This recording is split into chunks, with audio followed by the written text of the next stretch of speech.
آج میں نے ارادہ کیا کہ بیان شروع کرنے سے پہلے ایک خواب سناؤں آپ لوگوں کو۔ آپ بھی حیران ہوں گے کہ آج تک تو کبھی آپ نے خواب کی بات کی نہیں۔ ہمارے جو مؤذن صاحب قاری رشید، اللہ ان کی مغفرت فرمائے، ان کے درجات کو بلند فرمائے، 40 سال سے زیادہ اس مسجد کی انہوں نے خدمت کی۔ تو میں جب اس مسجد میں تقریباً 15-16 سال پہلے آیا تو یہاں میں نے سوچا کہ میں یہاں بیانات کا سلسلہ شروع کروں، درس حدیث دوں، واعظ کروں۔ ہوتا ہے نا، انسان سوچتا ہے کہ بھئی انتظامیہ سے مشورہ بھی ہوا کہ ہفتے میں کتنے دن درس ہوگا، کب ہوگا، کیسے ہوگا۔ تو یہاں ہمارے قاری صاحب تھے، جو قاری رشید صاحب جن کا انتقال ہو گیا، یہ مؤذن تھے۔ انہوں نے مجھے کہا کہ آپ کے آنے کے بعد مجھے ایک خواب آیا ہے۔ جب آپ یہاں آئے ہیں تو مجھے ایک خواب آیا۔ میں نے کہا جی کیا خواب آیا؟ اول تو مجھے کوئی کہہ دے نا مجھے خواب آیا ہے تو میں کہتا ہوں ابھی ٹائم نہیں ہے ہمارے پاس، ٹھیک ہے نا، پتہ نہیں کیا سنا رہا ہوگا بیٹھ کے، لیکن بس میرا بھی موڈ اچھا ہوگا تو میں نے کہہ دیا ہاں جی بتائیں۔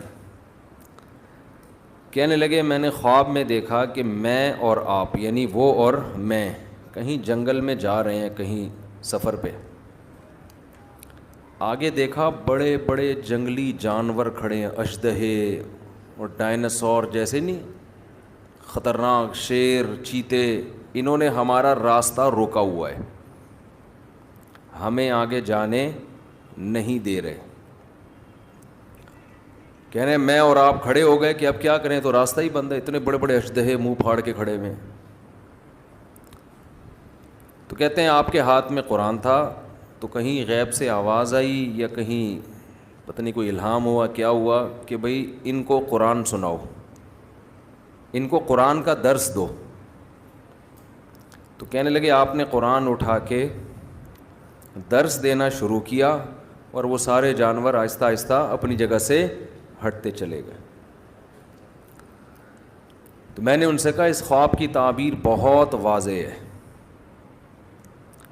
دین کی دعوت ایک حق کا راستہ ہے نا، اس میں جو رکاوٹ ڈالنے والے جتنے فتنے ہیں، فرقہ پرستوں کے فتنے ہو گئے، ملحدین کے فتنے ہو گئے، بہت سارے فتنوں کی قسمیں ہیں نا، جیسے جنگلی درندوں کی قسمیں بہت زیادہ ہیں جو آپ کو سیدھے راستے پہ چلنے نہیں دے، جو جنگل میں چلنے نہیں دیتے آپ کو۔